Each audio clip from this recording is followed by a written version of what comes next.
The Alternative Dig Talk. Real issues, real talk. At first, we hit your gadgets with our state-of-the-art digitalized mobile studio with the debate on the road behind the wheels. Later, we launched our magnificent studios located on Plot 1A, Sewagude Close, Lukulinanganda, Machindye, Kampala, where we bring to you our must-watch shows like The Mighty Drive, Monday to Friday, 8 a.m., Hotline, Mondays, 7 p.m. As for legal matters, Twins at Bar, Tuesdays, 11 a.m. Wednesdays, 6 p.m. is Afro-Caribbean Link, where we connect Africa with the Caribbean. Voltage on Thursdays, 7 p.m., featuring a youthful panel. Interface with Dr. Kiza Besije every Friday, 12 p.m. with his call to action against injustices. Snap Talk, Saturdays, 6 p.m. with the trio. A must-watch, The Political Dice, Sundays, 8 p.m. with the duo that never stammers, and so much more. Watch us live on all our social media platforms. We are The Alternative Digitalk. Real issues, real talk. Hey Teddy, have you noticed how little attention science and health issues get in the media? Totally, Edgar, yet science information is very important. Yeah, for sure. That's why the Health Journalists Network is here. How can they help? They are a group of journalists dedicated to advancing public understanding of healthcare issues through impactful reporting on health and science. Oh, really? Yes, they meet up every month with scientists and researchers, policymakers, and activists at the Science Media Cafes. They then relay what they discuss to the public. Does that benefit us? Oh yes, very much so. This helps with health and science literacy for a healthy Ugandan society. Okay. I love getting informed about science and health issues. Health information makes all the difference between life and death. I'll look them up and engage them. That's great. They are based all over the country. Oh, okay. That's interesting, and they should be making real impact. They are empowering health communities through journalism. Journalists can save lives just like doctors.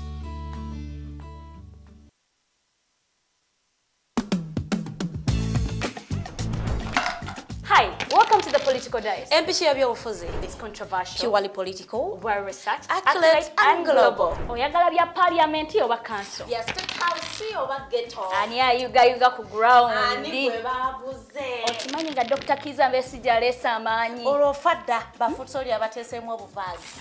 Oba yo DP eri kuki? Olwojema.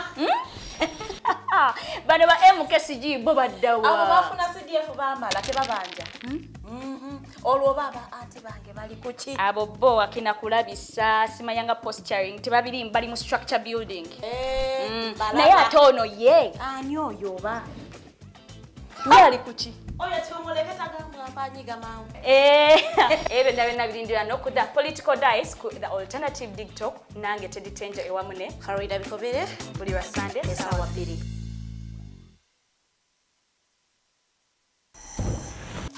Are you craving for that special meal that will entice your taste buds and leave you with lasting thrilling memories? Look no further. Spice Island Bulenga has got your answer. Natural, fresh and delicious juice, the best meals. Don't miss our daily specials from Monday to Sunday. Pizza Wednesday, Saturday Pizza Bonanza, you buy one and take two. Come dine with us and feel the experience. We are located at Prime Shopping Center in Bulenga, Mitiana Road. For inquiries, call us on 0704111720. Spice Island, we treat your cravings. Looking for a pair of shoes? Les Hub Stores has a wide range of selection for unisex footwear. We have the best quality of all brands at pocket-friendly prices, and we make deliveries countrywide. Just place your order or reach us on 0772 080090. You can also check up at Les Hub Stores on all our social media platforms. Les Hub, craft your own footprints. At first, we hit your gadgets with our state-of-the-art digitalized mobile studio with the debate on the road behind the wheels. Later, we launched our magnificent studios located on Plot 1A, Sewagude Close, Lukulinanganda, Machindye, Kampala, where we bring to you our must-watch shows like The Mighty Drive, Monday to Friday, 8 a.m., Hotline, Mondays, 7 p.m. As for legal matters, Twins at Bar, Tuesdays, 11 a.m. Wednesdays, 6 p.m. is Afro-Caribbean Link, where we connect Africa with the Caribbean. Voltage on Thursdays, 7 p.m., featuring a youthful panel. Interface with Dr. Kiza Besije every Friday, 12 p.m. with his call to action against injustices. Snap Talk, Saturdays, 6 p.m. with the trio. A must-watch, The Political Dice, Sundays, 8 p.m. with the duo that never stammers, and so much more. Watch us live on all our social media platforms. We are The Alternative Digitalk. Real issues, real talk.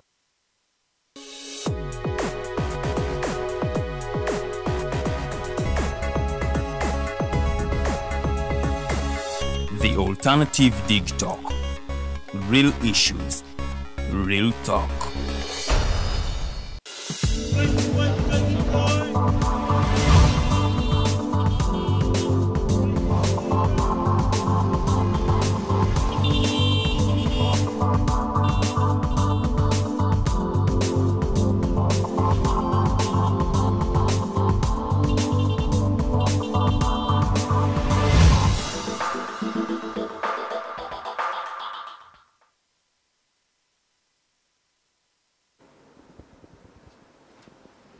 Program ekyali Mighty Drive tutambula ffenna okutuuka ku ssaawa 4 ez'amakya g'olunaku olwaleero. Nze Omumbejja Luwedde Lilian era nga nze kutuusaako programu eno ate olunaku olwaleero. Negatiddwako abagenyi bange ab'olunaku olwaleero mwami Bukenya Alex era nga mwami ono ate mutunulizi wa nsonga za byabufuzi.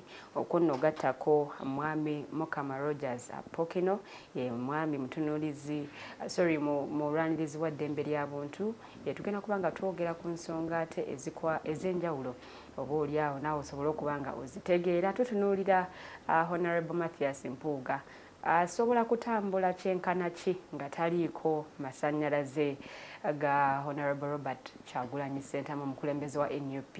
Munnanga abamu baga nti ayinza obutagenda nnyo mu maaso kuba oli mbu yamuwa amasannyalaze agamutuusiza waali kati. So tugenda kuba nga tutambula bwe tutyo mpola mpola kutuuka ku ssaawa 4 naye ng'osobola okukozesa comment section ku pages zaffe The Alternative Uganda ne Digital TV. Osobola okuba nga obuuza ekibuuzo kyo oba owa endowooza yo naye nsaba bw'oba ng'oteesa tuleme kukozesa lulimi luvoola, tuteese mu nteesa ate etanyigiriza bantu balala. So abakulu kambawe emizindaalo buli omu atulamuseeko ate tulyoke tutandikirawo. Ndooza kantandikire sayidi eno ewa mukulu Rogers. Abatulaba n'abatuwuliriza era n'abatugoberera balamusizzaako nnyo pozi abatesitesi ba puroguramu eno nsookera ddala okwebaza olw'omwaganya guno omukisa gwe mumpadde okutuusa obuweereza bwange eri bannayuganda lwansonga bulijjo madamu nkulabira wala n'abakulu b'okola nabo mwebale nnyo omulimu ogw'ettendo gwe mukola. Mpozi kasooke nsaasire abalwanyi bannange abali eyo mwenna abayita mu bulamu busoomoozebwa, abalwadde abalwazizza abali mu mabanja nga balandiroodi babagoba mu mayumba looni nga zitwala ebintu byamwe nga Uganda mwe tuli. Mbasibire ekintu kimu nti twekwase Omukama Katonda ate nga bwe tukola ate nga bwe tulwanirira okuleeta obukulembeze obugenda okuteekawo olutindo wakati wa gavumenti n'omuntu wa bulijjo. Masaka waliyo? Masaka saaliyo. Masaka saaliyo olw'ensonga ezitali zimu n'ezo values zenzikiririzaamu nga nze ng'omuntu Ssekinnoomu. Okkiriza nti mwayitibwa oba naawe okkiriza temwayitibwa? Engeri nti sinze mwogezi wa kibiina kyendimu ekya NUP. Ekyo ekibuuzo sosa kukyanukula, simanyi oba twayitibwa oba tetwayitibwa. Naye kyemanyi nti envuuvuumo zayitingana nti twakola ki? Twayitibwa. Naye kati nga nze ekyo sisobola kukissaako simba. Naye kyemanyi nti abakulu abafunamu akadde ne basaba ne bebaza Katonda omutonzi waabwe. Okay. Naye era ekigendererwa ekikulu bannayuganda kye bali balindirira tebakifuna. Ekigendererwa kyali kyekyo. Ekigendererwa abakulu kubanga ffe eggwanga lyonna twali tulowooza nti omukulu Mathias Mpuuga ne banne bagenda kukola ki?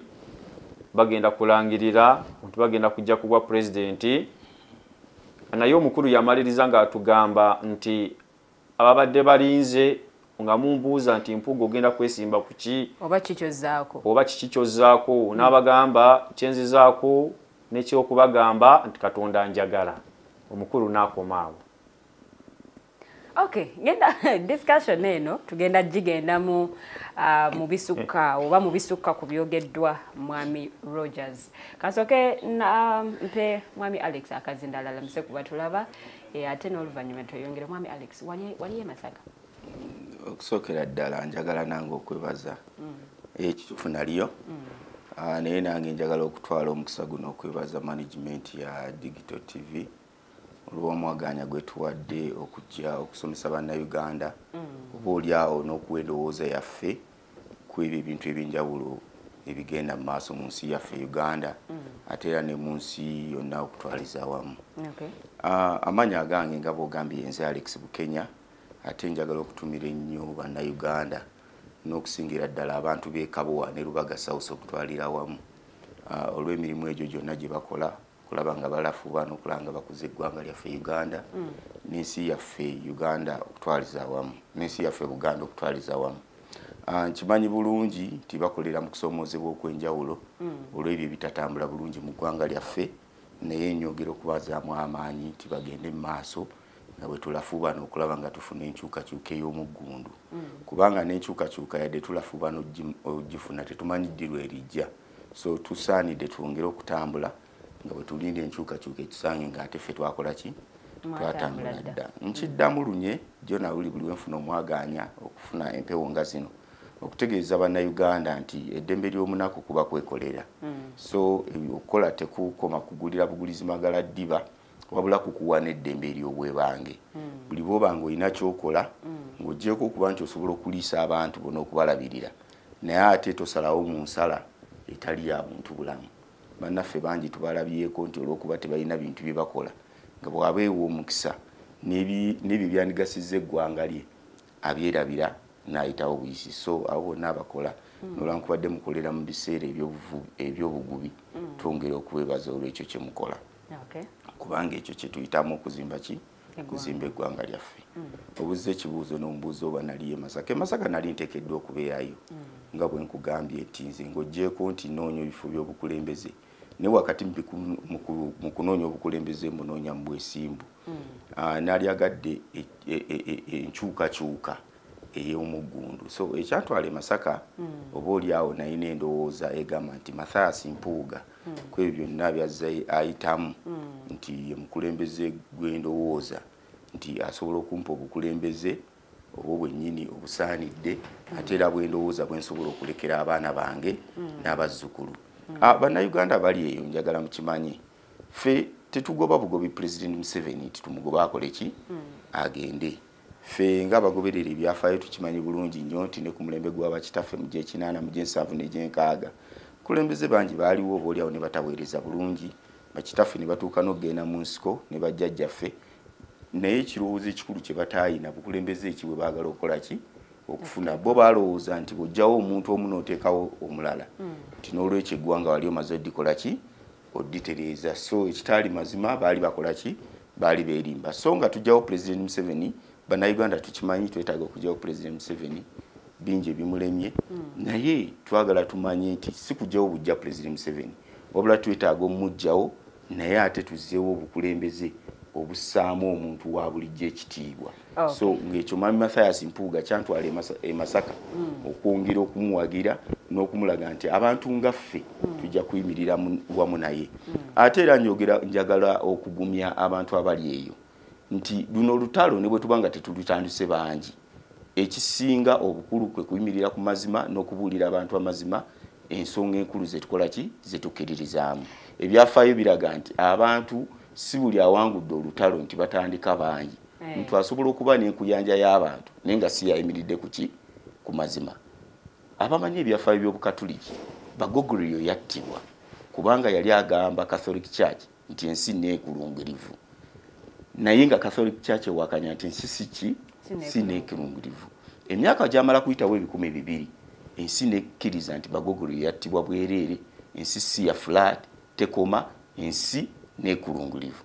Naffe abali mu kisinde era bakkiriza mu bukulembeze obufaananako obw'ekitiibwa Mathias Mpuuga, omusajja eyakuzibwa institutions ezisinga okuteekebwamu ekitiibwa wano mu ggwanga lyaffe, omusajja aweerezza eggwanga lye obuteebalira, omusajja alangiddwa olw'okunyumirwa amasuuti, omusajja alwangidde obwemage olw'oluzungu lwayogera. Ate noleka nkubuulire n'abamulanga oluzungu luno nabo balwagala, teboogera bigambo 4-3 nga tebannateeka mu luzungu. Abasinga kimu nti yalukola ki tegeera n'amasuuti, okunyumira suuti si musango kuba nabo abamuvunaana amasuuti nti bakoowa amasuuti nabo ndaba bakola ki bagambala. So ezo nsonga nafunafu oyo tujja kumugoberera kuba background check bwe tugikola tulowooza nti kwe tusobola okuzimbira ne tufuna obukulembeze obwo bwenjogeddeko obugoberera amateeka obukolera bannayuganda, si nsonga wasoma oba tewasoma, si nsonga nti ova mu ggwanga ki oba ova mu ggwanga ki.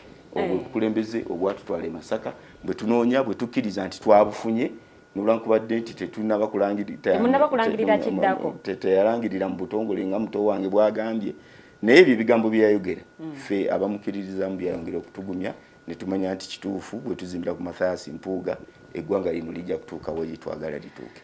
Omukolo guno nga tegunnabaawo bingi nnyo ebyayogerwa. Abamu bagamba nti bwe bakulaba ng'ogenze e Masaka oba olaze sayidi yo gy'ogwa olw'ensonga nti ffe ng'ekibiina ki NUP munnange tetugendagenda Masaka. Omwogezi w'ekibiina lumu yagenda maaso n'okuba ng'ategeeza nti tebaayitibwa newankubadde nga waliwo ebyali bitambula ku social media byali biraga nti baayitibwa, naye era ye n'ategeeza nti nga NUP tebagenda kugenda mu maaso n'okuba nti bakiika ku mukolo guno olw'ensonga nti bye bakkiririzaamu. Ate omukulu ye si bya frontinga ekifo ky'obwa commissioner nti munnange bakimugyako ne bamusikiza Honorable Francis Zaake newankubadde nga kifo kino bwe tuba nga tutunuulidde ebipapula bya Parliament oba records eziraga abakulembeze abali mu bifo ebyenjawulo, Honorable Mathias Mpuuga yakyali commissioner wa Parliament. So tutambula ffenna bingi nnyo nno ebyayogerwa ku mukolo guno, obubaka bungi obwayogerwa newankubadde ng'ebigambo ebimu byasabikibwa, naye obubaka buno obwayogerwa bwali buyitirivu nnyo. Waliwo ababaka abaali basuubira okubeera ku mukolo guno, naye ekyewuunyisa ku lunaku olwo lwennyini nga nabo tebaliya. Abamu ne bagamba nti baabalemesa baabayisaamu akasimu nga kabalabula ate obuteetantala kulinnyayo nti bw'ogendayo tebagenda kubanga bakuwa kaadi, ate amasannyalaze agali mu kibiina ekyo buli omu munnange ageetaaga. So we tugenda okuba nga tutambulira naye omukolo guno gwalimu okuwakanyizibwa kungi nnyo n'ebirala bingi nnyo, naye njagala mwami Alex ekirungi nti gwe waliyo otusiigire ekifaananyi ku ki ekyali ku mukolo guno munnayuganda asobole okutegeera, kubanga ebyo bifaananyi byasooka okutambula ku social media byalaga nti tewaali na bantu era nga captions eziteekebwako zigamba nti ne bannamasaka bamuvuddemu. Njagala otubuulire. Sookera ddala njagala okulungamya eggwanga lino nti omukolo tegwali gwa byabufuzi ogw'olunaku olwo. Omukolo gwali gwa kwebaza Katonda olw'ebyo byayisizaamu Oweekitiibwa Mathias Mpuuga okuviira ddala lwe yamufuula omukulembeze va mutendekere Makerere. Tujjukira nti yafuulwa Oweekitiibwa n'aweebwa minisitule y'abavubuka nga muvubuka mutonyo nnyini ddala ku myaka 21. So obuweereza obwo olabira ddala nga life span okutuuka olwaleero nnene nnyo. So ekigendererwa ekikulu eky'omukolo ogwo yali yeebaza Omukama Katonda ebyo byasobosezza omuyisaamu mu kiseera eky'obulamu bwe n'obukulembeze, ate oba oli awo n'okwongera okumusaba amuluŋŋamye n'okumugayidinga butya bwagenda otambula ekiseera ekisigadde eky'obukulembeze bwe. So obukulembeze olunaku terwali lwa byabufuzi ne lwali lwa kusaba. Era nawulirako amaloboozi mangi nga galumba Oweekitiibwa Mpuuga nti lwaki mu kiseera kino mwakoze okukola ki okusaba. Ffe abakkiriza abatakkiriza mu bukomo bwa lubaale ng'abangi bwe bambala obukomo bwa lubaale betulaba abamu abakulembeze ffe tukkiriza nti mu kiseera eky'okusoomoozebwa ate mwosinga okunoonyeza Katonda wo ddala. Era n'abaana ba Isirayiri obalaba nti okunoonya Katonda kyabangawo mu kiseera naddala nga balina okusomozebwa okwaki okwenjawulo. Ffenna tukimanyi bulungi nti Mwami Mpuuga abadde alina okusomozebwa okwenjawulo okwakola ki kwayitamu, n'olwekyo ng'ekiddukiro kyokka kyasigazza kwaligenda kwewunga eri Mukama Katonda we. Twafuna okusomozebwa nti abalala babifuula bya bufuzi, wano nga tujja ffe twasalawo ne tugamba nti muntu waffe alina amaanyi ate aweereza Obuganda ate n'aweereza n'ekitundu kye naddala Masaka. N'olwekyo tekyetaagisa kusomba abantu kuva Kampala ate genda Masaka. Era olaba bwe twali tusimbula Oweekitiibwa Mpuuga twalina emmotoka zaffe 4, nalina omukisa nti nali omu ku basimbula naye okuviira ddala ewaka, tutambula n'emmotoka zaffe 4 Prado ne tukkirira e Masaka okusangayo okusisinkana bannamasaka. Naye bwe twali nga tutambula kubumbuuziza nkubulira olugendo bwe lwali tutuuka e Lukaya, ne wabawo abategeera nti Oweekitiibwa Mpuuga twasanga abantu abali batulindiridde kuba already baali bamanyi nti tukola ki tujja. Ne basaba Oweekitiibwa Mpuuga aveeyo annyonnyole bannabuddu ababuuzeeko ate abannyonnyola omukolo gw'enkyanga gwenkeera bwe gwali genda okukola ki okutambula. So bannaffe bannakigwanyizi naye olaba nti amaanyi gaali mangi olwakubadde twali tetuvudde n'abantu Kampala, twali tetusombye bantu kuva mu bitundu byanjawulo. So nga bannakigwanyizi bo bamanyi bagufuula ogw'ebyobufuzi ne batandika okukuba ebifaananyi ate era n'enkeera ku makya ne bakeera ku venue yaffe nga tetunnasimbula nawaka kubanga nga bwe nga twatambula batono twasula nayo Oweekitiibwa Mpuuga mu maka ge.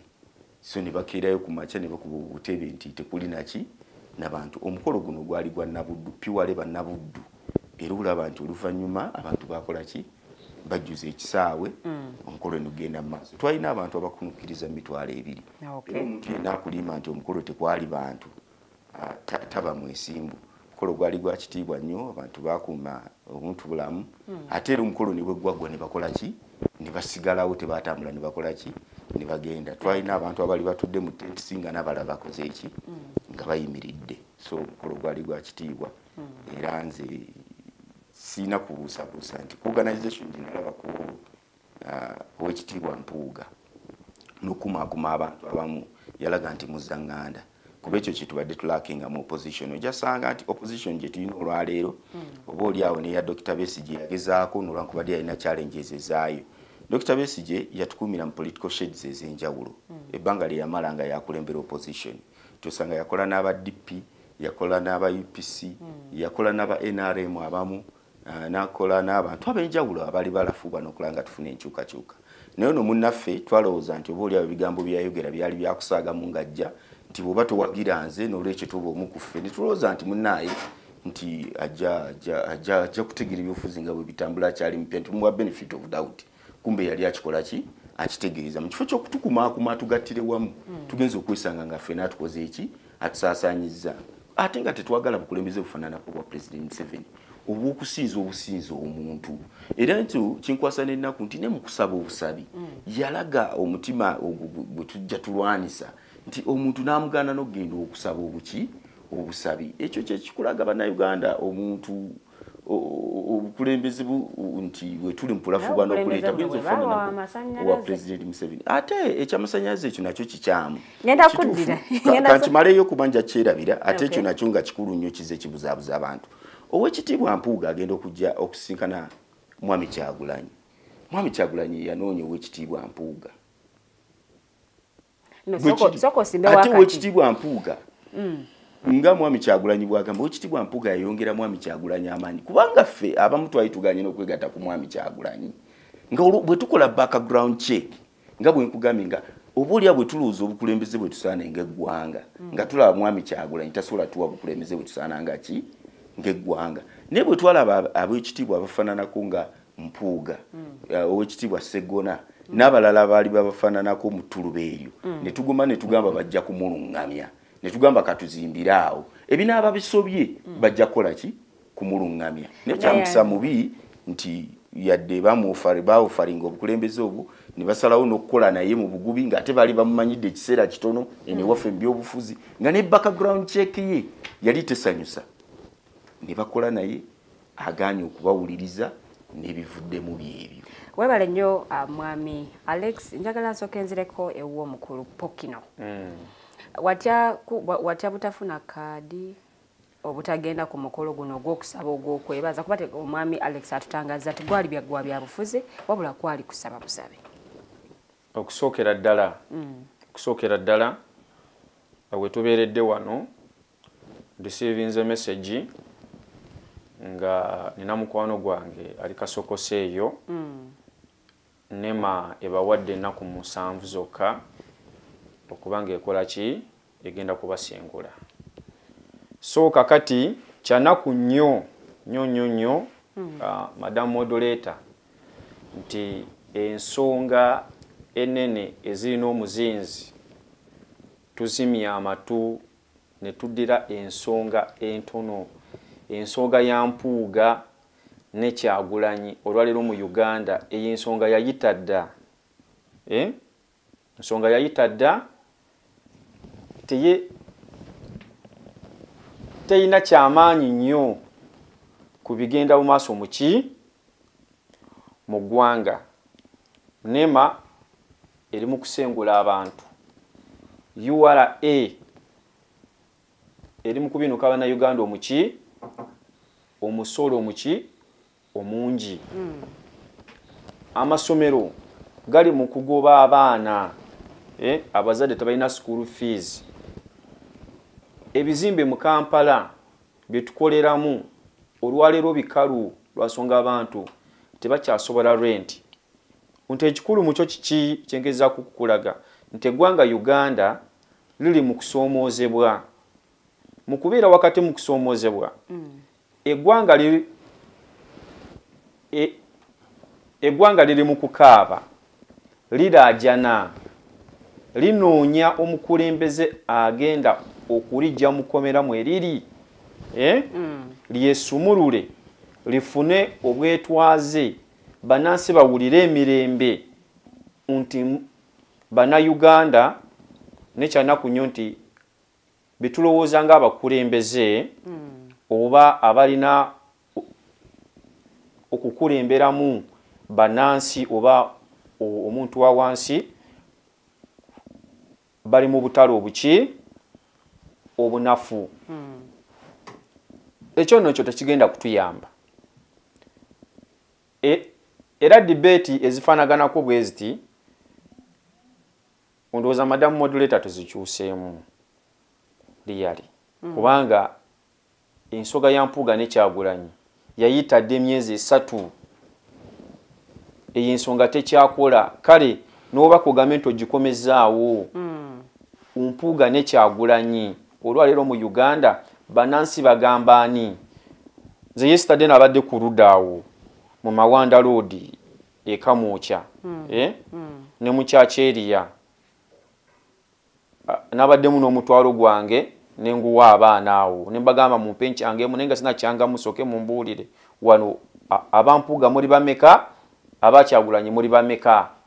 Ku bantu 10 ng'owampuuga ali omu ng'abantu 9 bakyagulanyi. Oba lwakuba Honorable Kyagulanyi yeesimbawo ku kifo ky'omukulembeze w'eggwanga ate nga Honorable Mathias Mpuuga akiikirira abantu ate baalubatu oba si bangi nnyo okugeraageranya kwabo. Honorable Kyagulanyi bakiikirira n'ekifo ky'alina. Honorable Mpuuga mukulu nnyo mu by'obufuzi okusinga Kyagulanyi. Kyagulanyi muto nnyo mu by'obufuzi ebya Uganda.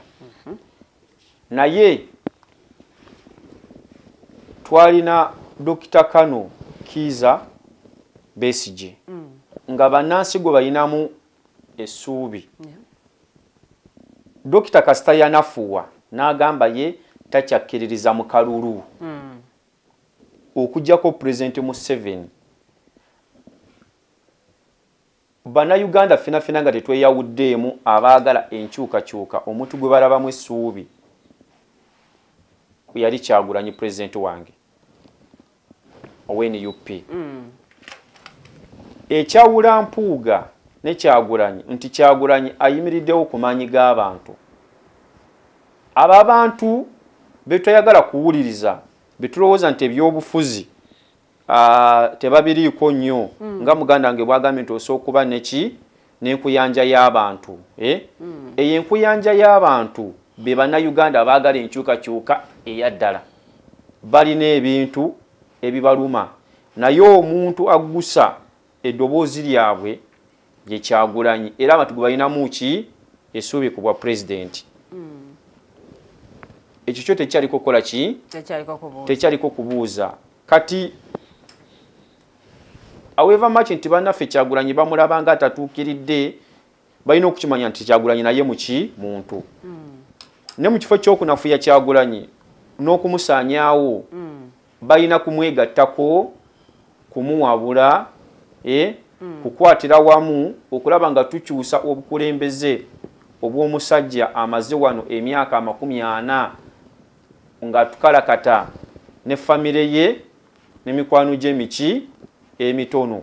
Nawulirizaako lumu Honorable Bedi Bwanika bwe baali kukuziika omulundi ogumu nga ne Honorable Kyagulanyi wali we yakwata akazindaalo yanenya Honorable Kyagulanyi olw'okuba nti ali mu kunafuya abakulembeze ab'omuzinzi. Don't you think nti kati nga bw'ogambye nti mu kifo gy'okunafuya Honorable Kyagulanyi ate kiri the other way round? Kyagulanyi abanafuyiza ku ki? Mukubavoola byonna nga bw'olaba saga ya Honorable Mpuuga bw'etambudde. Kakati Kyagulanyi twali gwanafuya abantu feka fe twenafuya Kyagulanyi obuzibu bwonna kwe buva bwava ku parliament exhibition. President Kyagulanyi yali mu America. Omukulu gwe bayita Spire Sentongo ng'ataddeyo parliament ki exhibition. Ebintu ebyo we biviirayo ebya service reward awona we wava obuzibu. Nduza singa tiyali service reward singa tiwaliwo luwonko wakati wa Honorable Mpuuga ne NUP oba ne Kyagulanyi singa tekiriwo. So kati goza Kyagulanyi yava buvi Kyagulanyi yali parliament n'agamba gundi bamuwe si yalagira okumuwa naye Kyagulanyi aprotectinga kye bayita institution ate nga mwe bannayuganda abatulaba n'abatuwuliriza agamu kumanyiga President Museveni kwe kunafuya ebyobufuzi bya institution kubanga tujjukire nti ne mu 2005 President Museveni yali takkiririza mu political ki parties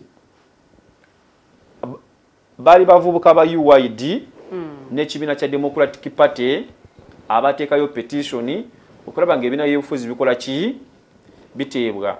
Kati buli President Museveni bw'alabanga ene political party efuuka y'amaanyi nga taginafuyiza we wava obuzibu. Kati Kyagulanyi ali mu gogola nnyumba ebeere clean tusobole okutambula nga tukola ki nga tuli beerufu. Omanyi nze abakatuliki balina oluyimba olugamba nti tusimbe ffenna mu kisinde ekya Mukama waffe Yesu Kristu wamu n'abaki wamu n'abatuukirivu. So nti tosobola kuwa ggwanga kyotalina. Ife nga ekibiina kya NUP ne People Power twagala kuwa eggwanga obukulembeze obulungi naye obukulembeze obwo obulungi bulina okusooka na bulabekera mu ki muffe ng'ekibiina. So kati ekyo Kyagulanyi kyali mukola ki kyali mu kukola mu kulaba okuko ensonga ya Honorable Mathias Mpuuga nga bwe zeetambula gw'olowooza yakwatibwa bulungi? Ensonga yakwatibwa bulungi. Lwaki ngamba yakwatibwa bulungi? Kubanga Honorable Mpuuga internally mu kibiina munda basooka ne batuula ne boogerezeganya naye ng'abakulu n'abakulu ebimu byesitagala gendamu nnyo feno public ne batuwa eddoboozi nti bakkiriziganya ne Honorable Mpuuga okubaako byakola ki okubaako byaleka n'okubaako byatambuza kati bwabanga ng'ekibiina kye byamugamba okukola ki okuleka teyabireka obwo si buvunaanyizibwa bwa Kyagulanyi nene UP obwali buvunaanyizibwa bwa Honorable ki bwa Honorable Mpuuga ng'omuntu naye era stiru bannayuganda balina okumanya nti tuli mu politics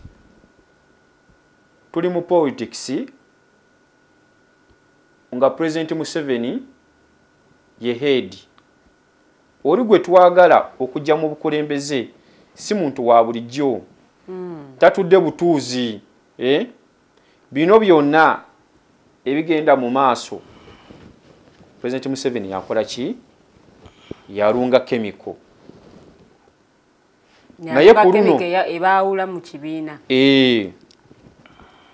okwawula abantu mu kibiina naye this time round asanze ng'ekibiina kye NUP kiri soba enough okwenganga obutego obwo bwonna. Okay, neyanziza nje neyanzege mukulu Pokino ndoza tugenda mukuumulamu ko katono nnyo bwe tukomawo tugenda maaso n'okutunuulira wa Honorable Mathias Mpuuga babigere bimeka byasobola okutambula nga taliiko NUP nga umbrella emabegawe obanga taliiko masannyalaze gava mu kibiina kye NUP nga bwe bazzenga bakirambika. So discussion yaffe egenda kubanga etandikira awo naye mu maaso awo tujja kuwonako n'ebiri mu ggwanga erya Kenya nga tubirelatinga n'embeera nga bweri wano mu ggwanga Uganda wekituuka ku nsonga eza struggle oba banna struggle bo embeera eno bagiyigamu ki. Mighty Drive ye program gy'oli mu kulaba nze Omumbejja Luwedde Lilian tutambula ffenna okutuuka ku ssaawa 4 ez'amakya g'olunaku olwaleero.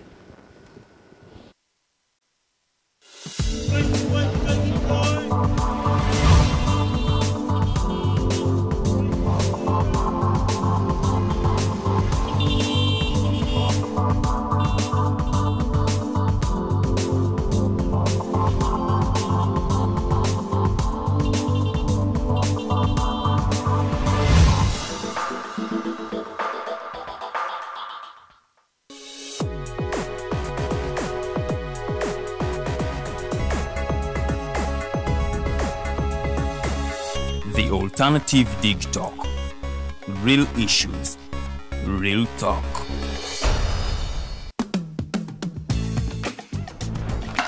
Hi, welcome to the Political Dice. Empichi y'ebyobufuzi. It's controversial, Purely political, well researched, accurate and global. Oyagala bya parliament oba council. Yes, state house oba ghetto. Ani ayuga ku ground. Ani bwe babuze. Okimanyi nga Dr. Kizza Besigye aleesa amaanyi. Olwofadda bafutoli abateeseemu obuvaazi. Oba yo DP eri kuki? Olwojema. Bano ba MKCG bo baddawa. Abo bafuna CDF baamala tebabanja. Olwo baba ate bange bali kuki? Abo bo akina kulabisa simayanga posturing tebabiri mbali mu structure building. Naye ate ono ye. Ani oyo oba? Yali kuki? Oyo kyomuleketa gamba mpanyiga mawe. Ebe na birindira nokuda Political Dice ku the Alternative Dig Talk nange Teddy Tenjo ewamune Farida Bikobere buli wa Sunday sawa 2. At first, we hit your gadgets with our state-of-the-art digitalized mobile studio with the debate on the road behind the wheels. Later, we launched our magnificent studios located on Plot 1A, Sewagude Close, Lukulinanganda, Machindye, Kampala, where we bring to you our must-watch shows like The Mighty Drive, Monday to Friday, 8 a.m., Hotline, Mondays, 7 p.m. As for legal matters, Twins at Bar, Tuesdays, 11 a.m. Wednesdays, 6 p.m. is Afro-Caribbean Link, where we connect Africa with the Caribbean. Voltage on Thursdays, 7 p.m., featuring a youthful panel. Interface with Dr. Kizza Besigye every Friday, 12 p.m. with his call to action against injustices. Snap Talk, Saturdays, 6 p.m. with the trio. A must-watch, The Political Dice, Sundays 8 p.m. with the duo that never stammers and so much more. Watch us live on all our social media platforms. We are The Alternative Digitalk. Real issues, real talk.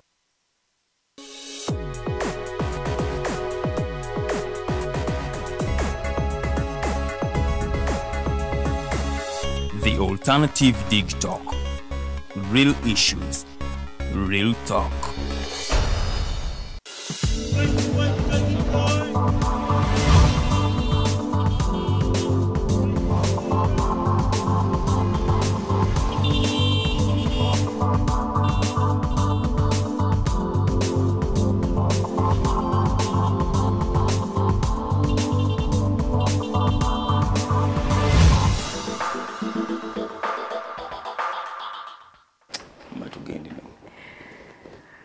Kulikayo nnyo mukomulamuko ekyali Mighty Drive nze Mumbeja Luwedde Lilian era nga mu studios abagenyi baffe bamaze dda okubanga batwegattako ate tusobola okuba nga tutambulira mwami mu Kenya Alex ye ali pro Mpuuga be baaliyo ku mukolo e Masaka era tunnyonnyodde oba tusigidde ekifaananyi ng'omukolo bwe gwatambula mwami Mukama Rogers naye ali pro Honorable Kyagulanyi oba ali pro NUP kyebakkiririzaamu era nga bano ku mukolo tebaaliyo so tutambula ffenna mu dakiika aba mu ssaawa eno esigaddeyo tukoneko ku nsonga eyo then oluvannyuma tusale ate tuyingireko mu ggwanga erya Kenya ebiriyo tukoppayo ki ate awano mu Uganda naye njagala nsooka enzireko ewuwo omukulu Alex abamu ensonga eno bagitunuulidde nga olutalo olw'abantu nga Bosse Kinoomu era nga kano kaali kadde kakulagako lyanyi nti nange nalina abantu e Masaka nange nina abanga abakyanzikiririzaamu era nkyali wa muzinzi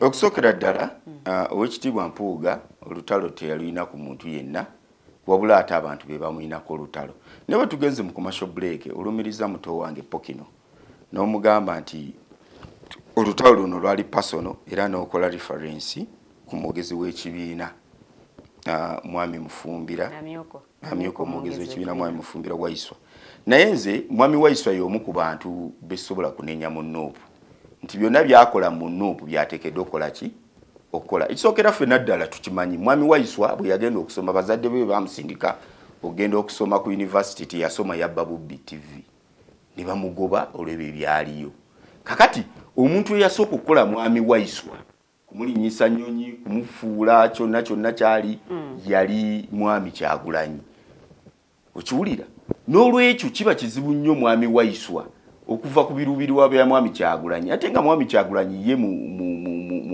mu mbeera ze ng'omuntu muntu wakuwaana na kusuusuuta muntu wakuwaana na kusuusuuta kakati ebyo mwami Waiswa tayogera standi ya kibiina oba eggwanga kye liteekeddwa okuba nga lifuna ayogera kukuuma kalimuke era kyovudde olaba bwe nabadde mpa preamble yange wano nga ntandika neebazizza abo bonna abalina kye bakola kuba omuntu bw'obaako ky'okola omutwe gwo tekukola ki tegukugibwako nze Alex nze yadde siri mugagga nze yadde siri mugagga naye olina by'otanzigyako kuba nina akalimu akatono kenkola nensobola okuweerera abaana bange nensobola okubafunira ekyokulya omuntu kakati oyo ye simunenya kubanga sirooya yadde yayimpersonating kakati ati yagananga abantu okugenda ebbanga obadde oyogera nga nsirise ebbanga ddene bwe yalinga bye bavangayo ku mikutu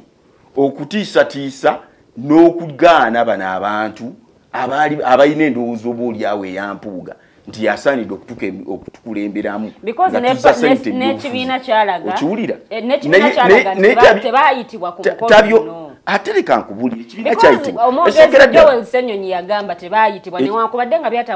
ekibiina kyayitibwa ekibiina kyayitibwa okusookera ddala ate ne mwami Mpuuga bwe yali awummuzibwa ng'awummuzibwa ku bwaroopu pulezidenti w'ekibiina kyennyini the honorable Kyagulanyi yavayo n'agamba nti Mpuuga asaanidde okukola ki okwebazibwa yennyini n'agamba nti bo ng'aba Nuupu bateekateeka n'omukolo okwebaza emirimu emirungi n'ekitiibwa mwami Mpuuga kyaweesezza ekibiina kyabwe okutegekayo muki Emiliyoni 5 weza omukolo ulira okutegekayo muki n'atukutira nti wonna we tuba tusanze mwami Mpuuga n'abo makage tumukole ki tumwebaze kakati ffe bannabuddu bwe tuvaayo ne tukola omukolo ogwo nga tugoberera okusaba kwa Honorable Kyagulanyi n'okutulungamya kwe yakola kabiiki ke tuba tukoze okujjako yenga ye munnanfuusi ng'ayina n'olutalo olutategerekekeddwa bulungi lwalina ku mwami Mpuuga okusookera ddala n'abo bennyini abavunaana mwami Mpuuga kuba nalabako ne mama wange Betty Nambooze ng'agamba nti eyo bulijjo bannange kye tumaze tukasuka amayinja ebbanga ddene n'olwekyo bwe mba nkasuseeyo amayinja kitegeeza gwe mukyamu ne gakukwatirayo si bwe yagamba mukyala Nambooze njagala tayina moral authority evunaana mwami Mpuuga nti mulyake nga ne ssente zaabwebwa mwami Mpuuga zayita mu mateeka bo baaweebwa $29,000 ezitayita mu mateeka ku age limit owulira Lilian $20,000 mukyala Nambooze n'abeera convicted nti mu mulimba nga jjenje omulamuzi Kakuli Wembaale yanika mukyala Nambooze we twategeera n'okutegeerera nti ssente teyazizzaayo n'agamba omubalimba talina we yali akoze eki yadde teyamusalira kibonerezo $29,000 ezitayisibwa na mateeka teyazikola ki naye omuntu y'omu najja n'adyekadyeka abantu omanyi bannaluganda beerabira nnyo nti $5,000,000 yagamba bwe namulaba ku mukutu ogumi yali ku NTV n'akakasa nti ssente zino ne bwokebera mu records za Parliament $5,000,000 tezirina we zirabikira yadde sente ezo zayisibwa mu mateeka ffenna tukimanyi bulungi egwe kitagenda kukola ki kuddamu kuba ebyo it has been a subject of debate over all media platforms kati tukikola biki tukimanyi bulungi ate n'Honorable Joe Ssenyonyi talina moral authority eyogera ku buli bwanguzi okiwulira njagala okutwala president y'omusango gwa Gavi omusango gwa Gavi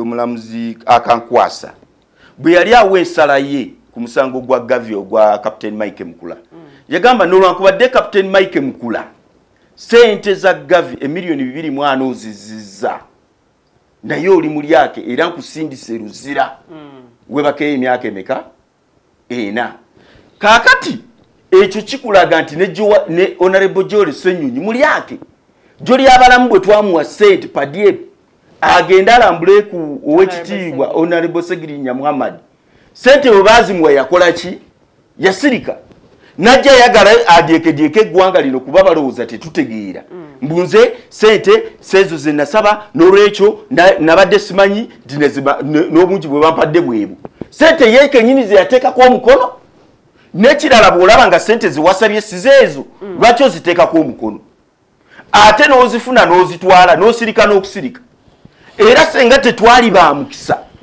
ne wabaawo whistleblower nkukakasa Joe Ssenyonyi sente yali amaze ozikola ki abantu bano bonna aboogera tebalina moral authority esobola nakwogera ku mwami Mpuuga kuba sente zayisibwa mu mateeka mwami Mpuuga si yeesasula engeri yonna gye tusasulamu ababaka tukikola nekirala commission gye balanga nti mwami Mpuuga obuulya nabo yebagerekera omuki omusaala okiwulira njagala okuwa nti commission eno buli bwetula yetayitibwa bunafu kituufu yakyogera nayogera n'okwogera ebibeera mu commission netwagala omubuuza gwe tatula mu commission ate otegeera otya ebiteesebwayo ekirala njagala otegeeza bannayuganda abalyake si basiru omuntu omulyake si muki teri bulyake bubeerako minutes obulyake tebubeerako ki kuba bubeera bwankukutu ebintu bya mwami Mpuuga byonna birambulukufu era biri mu mateeka abamuvunaana okulina mukyala Nambooze eyabwe yalina presidential directive ndi baweebwa ssente ez'obujjanjabi $2,700,000 yeza abadde afuna buli lunaku bawe ngafuna $1,330,000 bagende babajjanjabi naye ne bomubuuza olwaleero ddwaliro kiri bakujjanjabiramu tasobola likola ki ne bazikuŋŋaanya ne beegulira ebizimbe mu Amerika ne bateekamu abaana baffe abaana baabwe ebyo byonna tubadde tubisirikiridde naye olw'obunnanfuusi obuli mu byobufuzi tetusobola kuganya bino kugenda mu ki kyovulaba ne palamenti olwaleero tekirimu kuyuzaamu kibiina kyovula kakati leka nkubuulire ensonga enkulu leka nkubuulire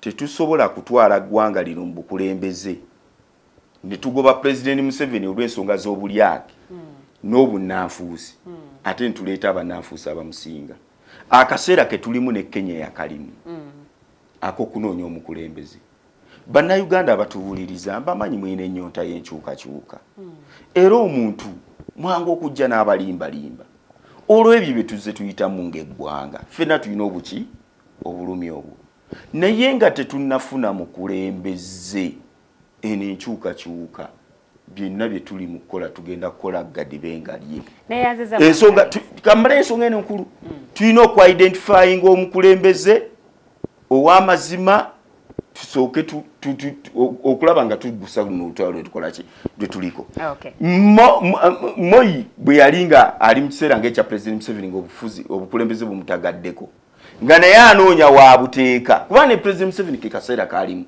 anoonya waateeka obukulembeze agamba mbulekera opposition oba mbuwe mutabani wange kuba ate naye omusaasira ayagala okukuuma ligase ye ayagala okubeera ng'aweebwa protection nti bw'anaabanga avuddeko tewagenda kubaawo kumuyuzaayuza akaseera ako twakalimu Kenya n'egamba bannayuganda muwulira Kenya n'egamba Raila Odinga kituufu gwasinga abawagizi gwasinga okubanga okubiddwa emiggo gwasinga okubanga osibiddwa naye toli muzzaŋŋanda weemanya amaanyi olina amalala naye bwe tutunuulira Mwai Kibaki ono n'olwakubadde talina buwagizi bungi si asinza okubibwa emiggo si asinza okusibibwa naye ye muzzaŋŋanda ffenna bannankyukakyuka kwe tusobola okugattira ate n'agatta ne Kenya nga tumaze okwejjako Moi Kenya n'etambula ekyo Kenya kye yakola muzzaŋŋanda owaleero nze ŋŋamba y'ow'ekitiibwa Mpooga ngenda kubanga akuddira ekyo kyayolusiddwa mukulu Alex katono nnyo mwami Pokino waliwo ebigambibwa mbu abamu ku bakulembeze mu NUP bagenda bayisaamu olukumo lw'essimu eri ababaka ba Parliament bakansila booli awo n'abakulembeze ne basupporters abalala okubagaana okugenda ku mukolo guno ogw'okwebaza Katonda olw'ebyatuusiza ku Honorable Mpooga kituufu okusookera ddala nze nzikiriza mu Katonda teri mukulembeze wa NUP asobola kukola ki asobola kukubira muntu mutogenda mu kusaba naye nsanyuse nnyo nga ndaba muganda wange Bukenya ali ku amala amaanyi ge n'obudde bwe ng'olaba bambi musajja wattu alwana okulaba ng'awolereza Honorable Mpuuga kati kugamba Honorable Mpuuga bannayuganda sanyuka muganda wange yes bannayuganda bannayuganda bamuvunaana nti yaweebwa akasiimo aka miliyoni 5 ate bano baganda baffe abampuuga bavunaana Kyagulanyi okukulemberamu bannayuganda okujjako nakyemalira okuleeta obukulembeze owa bannayuganda bonna okubujja mu muntu sekinoomu okusinziira mu kwogera kwe ekyokulala nga ntangaza ku nsonga ya deputy spokesperson waffe owe NUP omukulu Waiswa Mufumbiro Waiswa Mufumbiro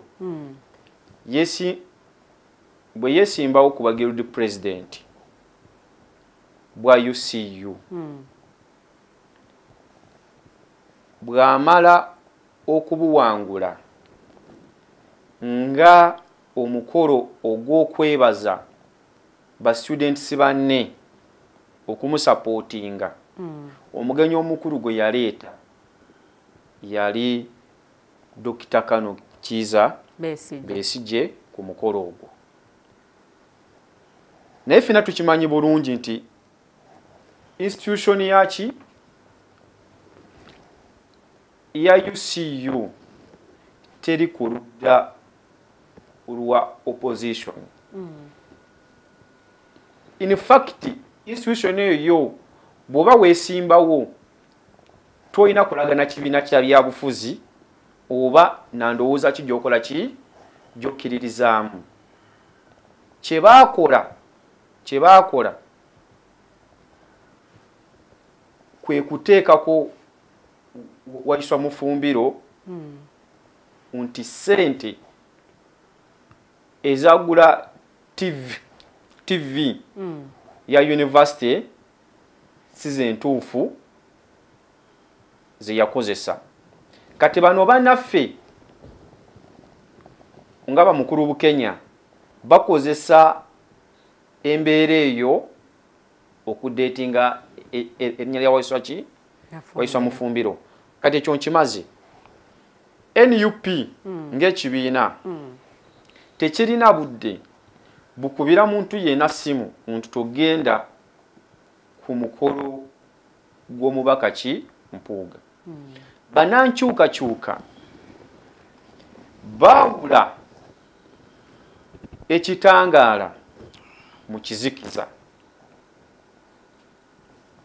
Banankyukakyuka kino kiddamu. Banankyukakyuka baawula ekitangaala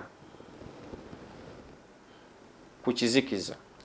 Era banankyukakyuka be bamu baawula omuntu ali serious n'atali ki serious. Olwaleero nga Central Region is liberated area okuva mu mikono gya President Museveni okudda mu mikono gya opposition. Bwe mwami Bukenya ne bwe mufaanaganya endowooza ne muvaayo ne muluka olukwe olugamba nti Central Region ate katugitabanguli. Era ekibiina kye NUP olwaleero obudde bwakyo obusinga tuli mu kutambuza kye bayita national registration ey'aba members. Tuli ku strategy kubanga mujjukire President Museveni olunaku lumu bwe yali ayogera ekololo yagamba nti alina amuregister yabwe yaki NRM talina miliyoni 15 ezewandiisizza. Ate nga bw'obalabalamu abalonzi mu Uganda fenna tetuwera tuyinza okubanga tuli mu miliyoni 18 naye Electoral Commission ya projectinga twetunatuukira 2016 tujja kuba tuyingidde miliyoni 2. Yes, kati ezo miliyoni 18 y'omukulu akugamba nti alina miliyoni 15. Kati ne twebuuza abalonzi bonna mu Uganda balonda NRM n'okusinziira ku Electoral Commission byerangirira. Ekigamba kati ekyo si kituufu. Kati ffe olutalo lwaffe lwonna twalujja ku bantu sekinnoomu. Olutalo lwaffe ne tuluteeka ku kununula eggwanga because tuli mu kuteekerateekera bannayuganda abaagala enkyukakyuka wamu n'okuteekateeka abo abagenda okubeera ku front line ey'okuleeta ki enkyukakyuka. Era obudde bwaba mukulu Bukenya n'abafaanaganya nabo endowooza tetubulina because ebyokukolako tulina bingi. Don't you think nti kino kigenda kubakosa nga NUP because katwetegekera 2026 naye bannakibiina balinga abali divided oba balinga abawuddwamu mu ngeri emu oba endala? Abakulembeze bebeeyawuddemu.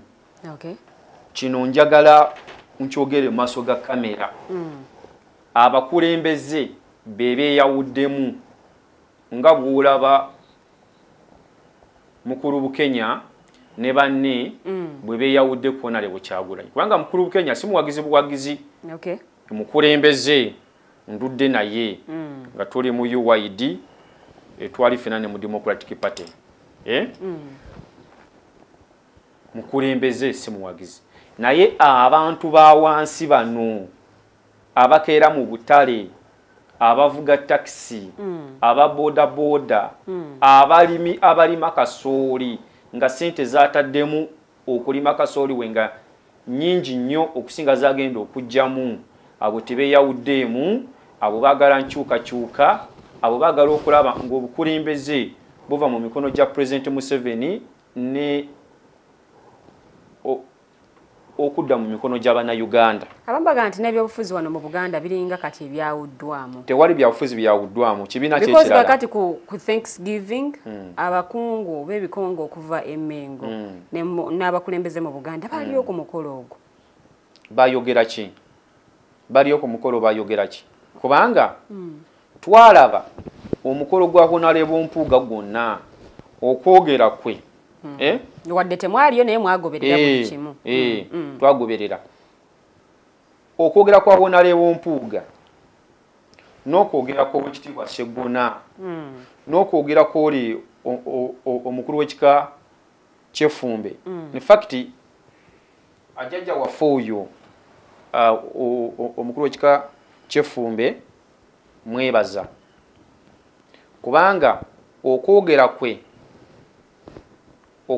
kwe ebigambo ebyo biwawulira ayogera tebyali bibye byali bya Honorable Mpuuga ye yamuwa ebyokwogera yabimutikka abyogere kubanga Honorable Mpuuga omukolo gwonna gwaggwera ng'asiikinga reconciliation anoonya butya bw'asobola okutabagana na NUP wamu ne Kyagulanyi kubanga omukulu oyo yagamba Kyagulanyi bw'oba ng'oli Muganda nga ne Mpuuga nga Muganda ensonga eno entono etulema tutya Kyagulanyi bw'oba ng'olina jjajjaawo Nsamba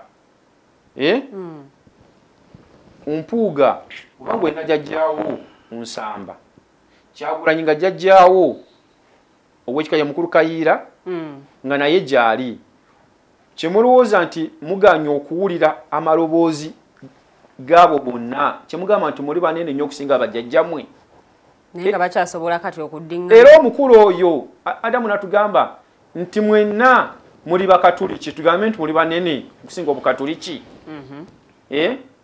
mwenna Saabataka yabatwala tugambe nti muli banene nnyo okusinga Obuganda ne Saabataka nti kikulaga ki nti Mpuuga amanyi nti keyeetantala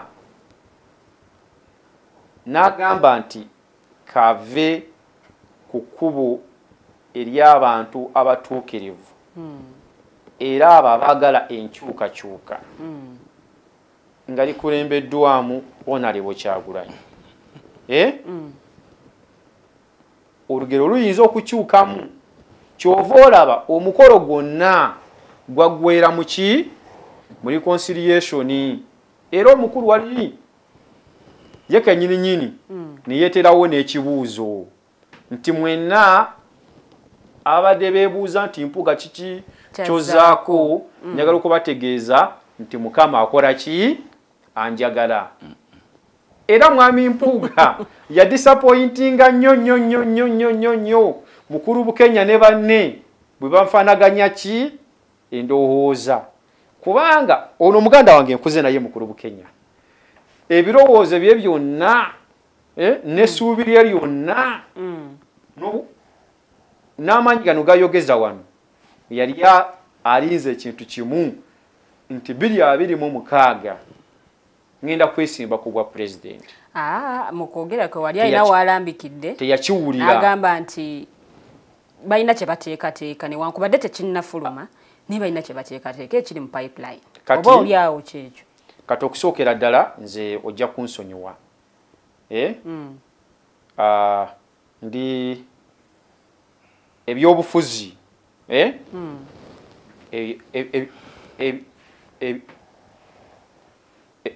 ebyobufuzi kuliko mukulu Macheveri yagamba tosobola kuzanyira byabufuzi mu nzikiza